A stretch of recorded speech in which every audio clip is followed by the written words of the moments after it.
Sirach 38 concerning physicians and health. Honor the physician with the honor that due him, according to your need of him, for the Lord created him. For healing comes from the Most High, and he will receive a gift from the King. The skill of the physician lifts up his head, and in the presence of a great man he is admired. The Lord created medicines from the earth, and a sensible man will not despise them. Was not water made sweet with a tree, in this order that his power might be known?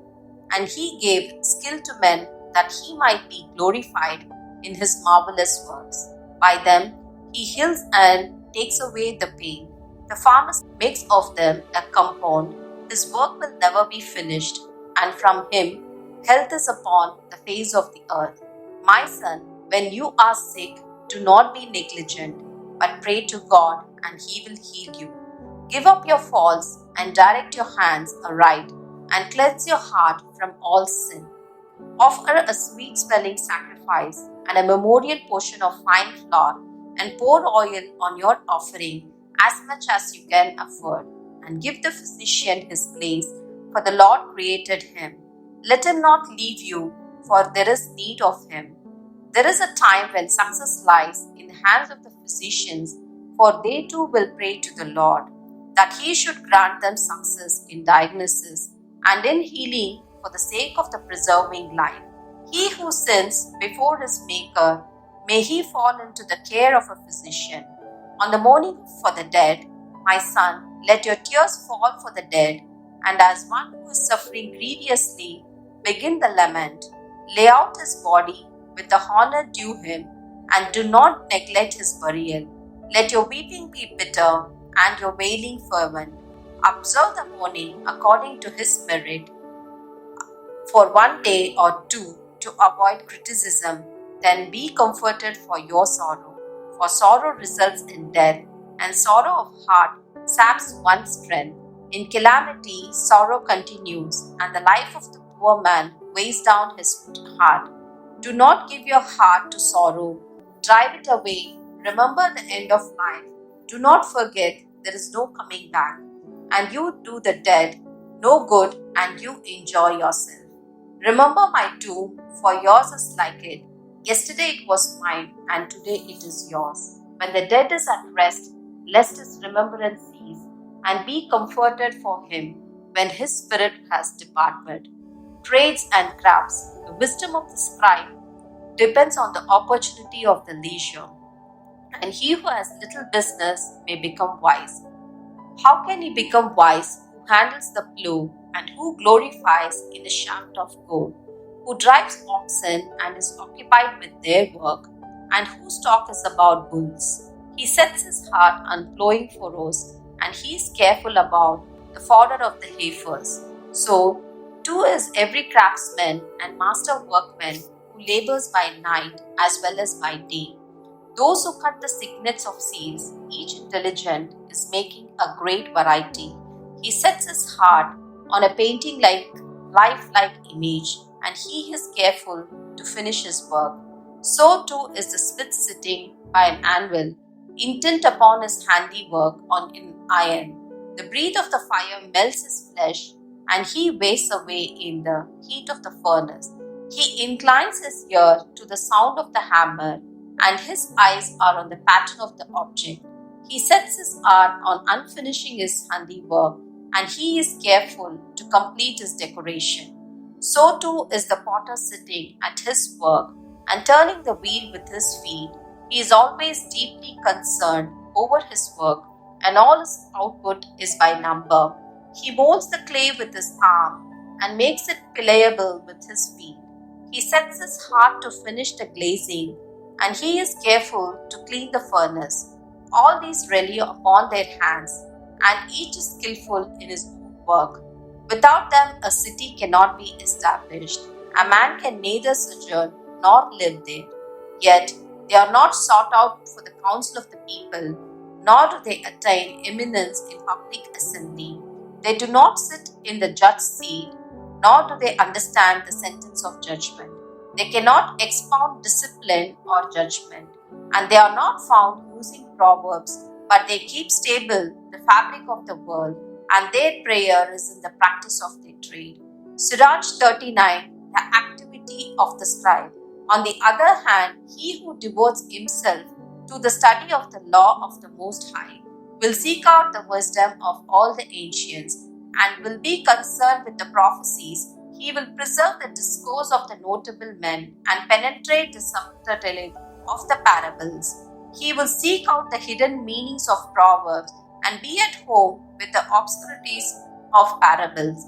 He will serve among great men and appear before rulers. He will travel through the lands of foreign nations, for he tests the good and will evil among men.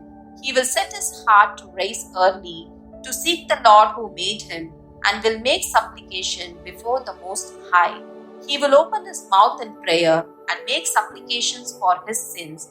If the great Lord is willing, he will be filled with spirit of understanding. He will pour forth words of wisdom and give thanks to the Lord in prayer. He will direct his counsel and knowledge aright and meditate on his secrets. He will reveal instructions in his teaching and will glory in the law of the Lord covenant. Many will praise his understanding, and it will never be bottled out. His memory will not disappear, and his name will live through all generations. Nations will declare his wisdom, and the congregation will proclaim his praise. If he lives long, he will live a name greater than 1,000, and if he goes to rest, it is enough for him. A hymn of praise to God. I have yet more to say, which I have taught upon, and I am filled like the moon of the full. Listen to me, O you holy sons, and bud like a rose growing by a stream of water. Send forth fragrance like frankincense, and put forth blossoms like a lily. Scatter the fragrance and sing a hymn of praise. Bless the Lord for all his works. Ascribe majesty to his name, and give thanks to him with praise. With songs on your lips and with lyres, and this you shall say in thanksgiving. All things are the works of the Lord, for they are very good. And whatever he commands will be done in his time. No one can say, what is this? Why is that? For in the God's time, all things will be sought after. At his word, the waters stood in a heap, and the reservoirs of water at the word of his mouth. At his command, whatever pleases him is done, and none can limit the saving power. The work of all flesh, and before him nothing can be hid from his eyes. From the everlasting to everlasting, he beholds them, and nothing is marvelous to him. No one can say, what is this? Why is that? For everything has been created for its use. His blessings covers the dry land like a river, and drenches it like flood. The nation will incur his wrath, just as he turns fresh water into salt. To the holy his ways are straight, just as they obstacles to the wicked. From the beginning good things were created for good people, just evil things for sinners. Basic to all the needs of man's life are water and fire, and iron and salt, and wheat flour, and milk and honey, the blood of the grape, and oil and clothing. All these are for good for the godly, just as they turn into evils for sinners. They are the winds that have been created for vengeance, and in their anger they scourge heavily. In the time of consummation they will pour out their strength, and calm the anger of their Maker. Fire and hail and famine and pestilence, all these have been created for vengeance. The teeth of wild beasts and the scorpions and vipers, and the sword that punishes the ungodly with the destruction. They will rejoice in his commands and be ready on the earth for their service. When their times come, they are not to transgress this word. Therefore, from the beginning I have been convinced and thought this out and left it writing. The work of the Lord are all good, and he will supply every need in its hour. And no one can say this is worse than that, for all things will prove good in their season. So now sing praise with all your heart and voice, and bless the name of the Lord. Sirach 40. Human wretchedness. Much labor was created for every man. A heavy yoke is upon the sons of Adam, from the day they come forth from their mother's womb, till the day they return to the mother of all. Their perplexities and fear of heart, their anxious thought is the day of death. From the man who sits on the splendid throne to the one who is humbled in dust and ashes, from the man who wears purple and a crown to the one who is clothed in burlap, there is anger and envy and trouble and unrest, and fear of death and fury and strife. And one who rests upon his bed, his sleep at night, confuses his mind. He gets little or no rest, and afterward in his sleep, as though he were on a watch, he is troubled by the visions of his mind, like one has escaped from the battlefront. At the moment of his rescue, he wakes up and wonders that his fear came to nothing. With all flesh, both men and beasts, and upon the sinners, 7 times more, are death and bloodshed and strife the sword, calamities, famine and affliction and plague. All these were created for the wicked, and on their account the flood came. All things that were from the earth turn back to the earth, and what is from the waters return to the sea. Injustice will not prosper. All bribery and injustice will be bottled out, but good faith will stand forever. The wealth of the unjust will dry up like a torrent and crash like a loud clap of thunder in rain. A generous man will be made glad. Likewise, transgressors will utterly fail. The children of the ungodly will not put forth many branches. They are unhealthy roots upon sheer rock.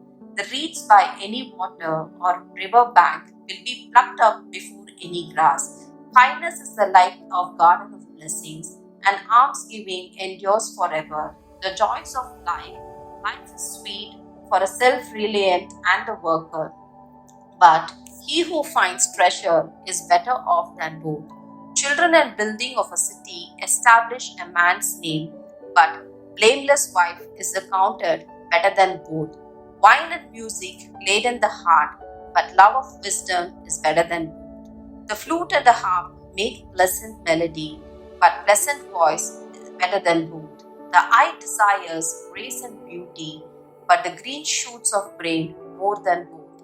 A friend or a companion never meets one amiss, but a wife with a husband is better than both. Brothers and help are for a time of trouble, but almsgiving rescues better than both.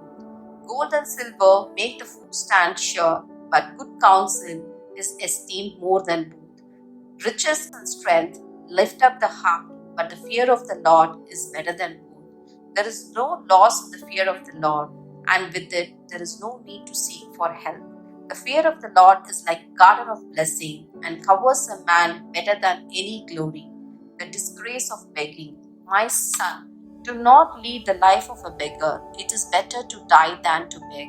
When a man looks to the table of another, his existence cannot be considered as life.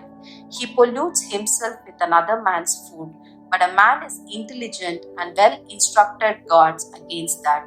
In the mouth of the shameless, begging is sweet, but in his stomach a fire is kindled.